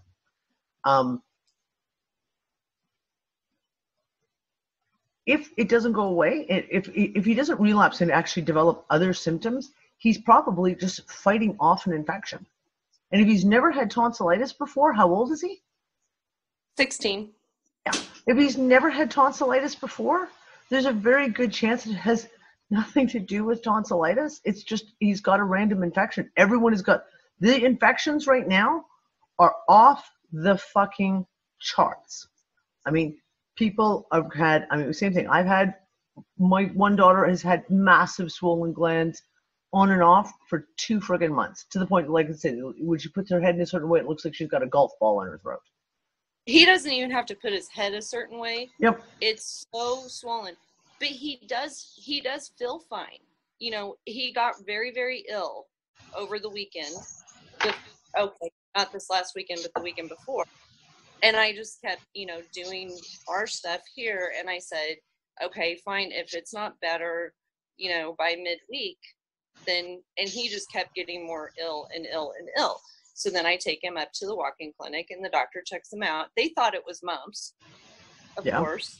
Well, and I was just going to ask if it's possibly mumps, because that sounds like fucking classic mumps.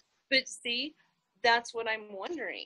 He's I don't believe in vaccines. My youngest, I stopped after 2 rounds. I was like, and this was years ago, but he was fully vaccinated when he started kindergarten, like he had to be. And the nurse asked me, has he been fully vaccinated? And I said, well, up to kindergarten, yes. When he started school, he had everything he needed, which was 4 rounds of MMR. Yep. So I know fully vaccinated against mumps. Yeah, you know the mumps vaccine doesn't actually work, and that once they hit 13, it radically dissipates. But this doctor just basically gave a cursory overlook, and he doesn't have a sore throat. He hadn't complained about a sore throat. He hadn't complained about anything like that. And he didn't have a fever. He just didn't feel good, and he has this big swelling on the side of his neck. So I'm sitting there going, well, okay, I got a test for you. Right now, when you go back inside, do you have any pickles in the house? Well, let me, here, Like, I'm walking. like a dill pickle? This is totally evil. This is really, really a terrible thing to do to a kid, I'm telling you. Okay. I do. Give him a pickle. Okay. And then, if it's mumps, the moment the vinegar hits that gland, he'll go like, ah! Okay, here. It's like the telltale. But here's the thing: doctors don't know how to diagnose mumps anymore because mumps is so rare. So they automatically assume everyone's vaccinated. They go, well, he's had all his mumps vaccine, so it can't be mumps. It's just the next one is okay. Well, it's tonsillitis because it's in this neighborhood.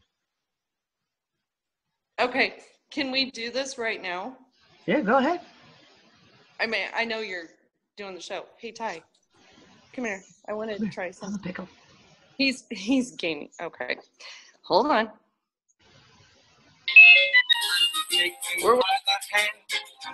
Who's music? Holy crap, that was bizarre.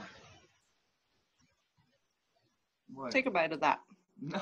Yes, take a bite of it. He's like, no, Mom. Well, no, Mom, don't make me eat the pickle. I'm making me eat a pickle. Hey, Danny. Yes, Danny. Dawn, love.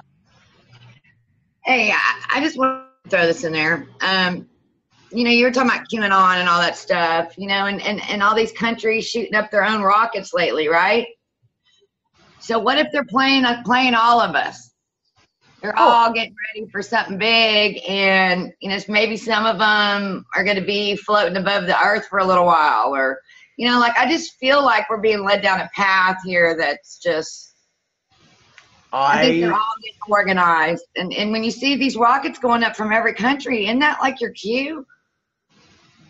Well, I mean, the whole thing is what are they doing? I mean, the one big joke was, okay, the Falcon X that was supposed to have went up 2 days ago, and then purportedly kind of like how did they say it in the report? They didn't say it crashed.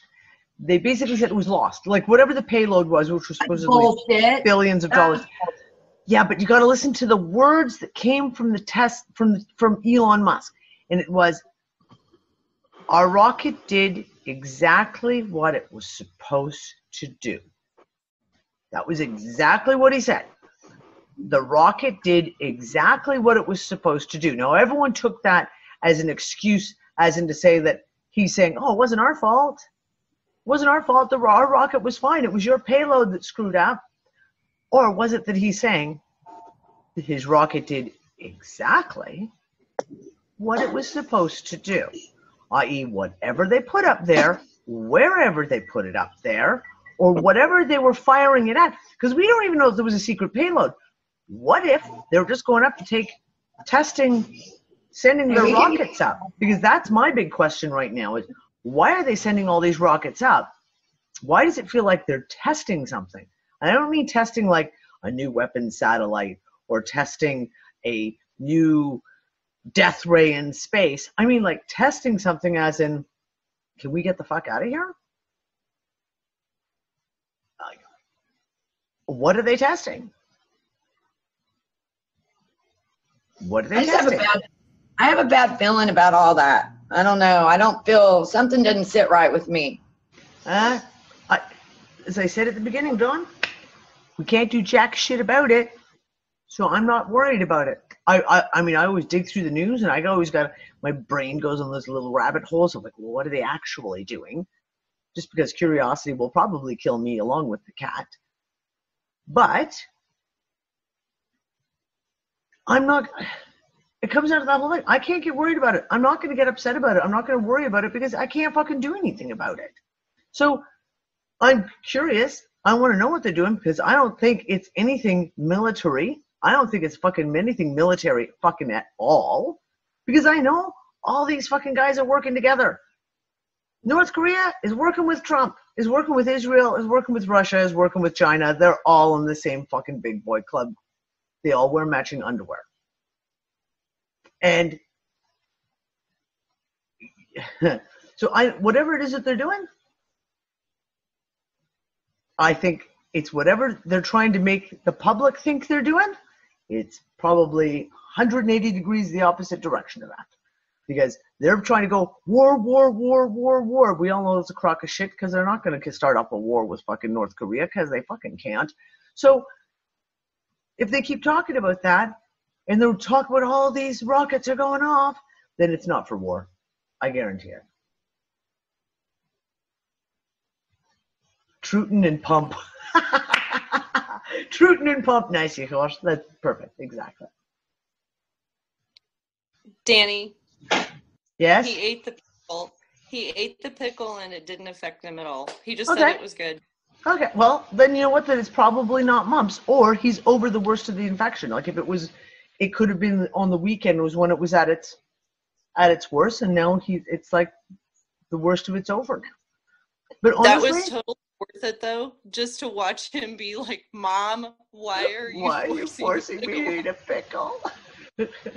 Yeah. All right. Thanks, guys. Number one test, everyone, so you know.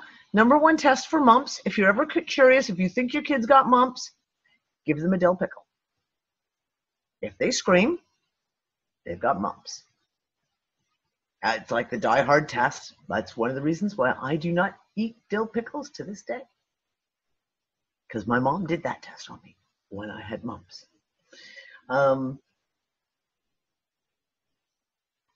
This is what I'm saying. There's so much shit going on, so much distraction going on, that you know there's a lot more going on behind the distractions and the shit they're trying to sell us. There's no fucking way. So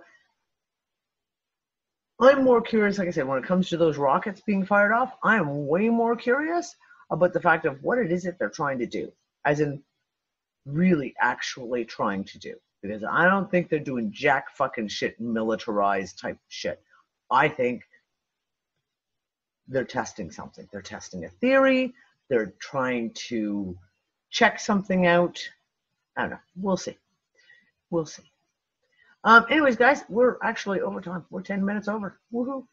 I'm going to tie it all up. I have no idea what we're doing on Sunday because I haven't thought far enough ahead to actually make any arrangements yet, because I'm highly disorganized this week.